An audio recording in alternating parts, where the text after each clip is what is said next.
The diatonic patterns using seventh chords. Once you have done the diatonic patterns using triads, you'll find diatonic patterns using sevenths very easy because it's the same chord patterns, basically, but with the addition of sevenths on some of the chords. Some of the chords become seventh chords. So actually, it should be pretty easy once you've done the triad. So the harder section will be the first part, actually, mastering the triad chord patterns. Once you can do that, then adding the seventh will be very easy, actually, by comparison, because it's very similar. Okay. The important thing to keep in mind is that the seventh of the chord will resolve by step downwards. Okay, this is a standard voice leading rule that you learn in theory. It's something that you find classical composers follow quite faithfully. So in traditional harmony, that's the language. That's kind of how the seventh of the chord function. It wants to resolve down.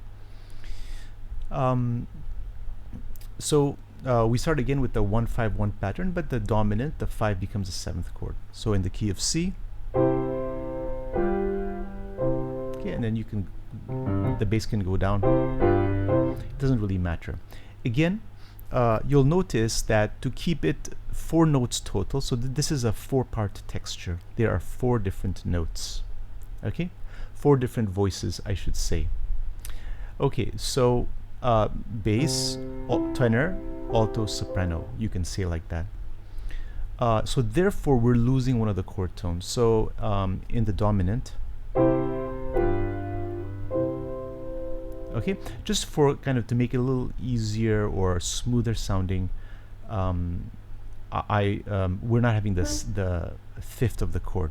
So on the dominant, in the key of C, the dominant is G, root, third, fifth. The fifth of the chord is D. We're losing the D. Okay, so now the fifth of the chord is very commonly cut in music because it's not as important. So that's what we have here. And the reason it's cut is just for voice leading. It just makes it a little bit smoother, that's all. And so we can keep one voice just play so, so, so. Okay? So, so, so. Okay. So what happens is on the dominant itself, the fifth scale degree gets doubled.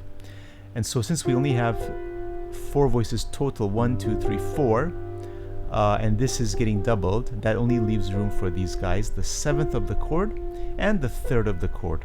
Okay? The 7th and the 3rd, which are now up here.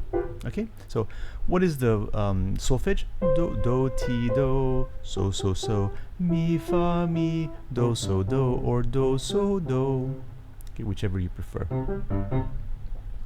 Okay, so that's what it is. So again here, starting on the 3rd of the chord in the top, second voicing. Okay, so it's not do, re, do.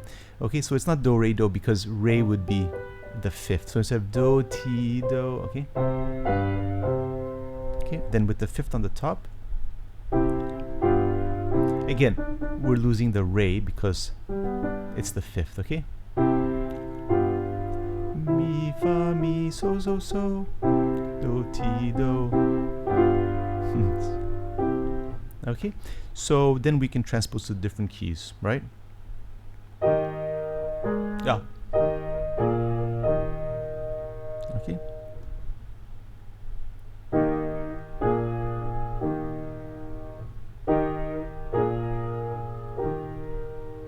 Okay, for example. Okay. What about open? Again, we leave out one chord tone to open it up, and we put that down in the tenor. Again, just 2 voices, so we're not going to play that. Mi, fa, mi. Okay? Like that. So what about mi on the top? The 3rd?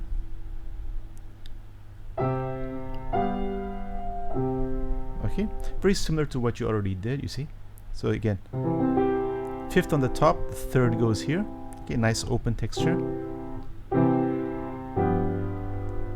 Mi, fa, mi. And of course we can change this to minor by simply changing the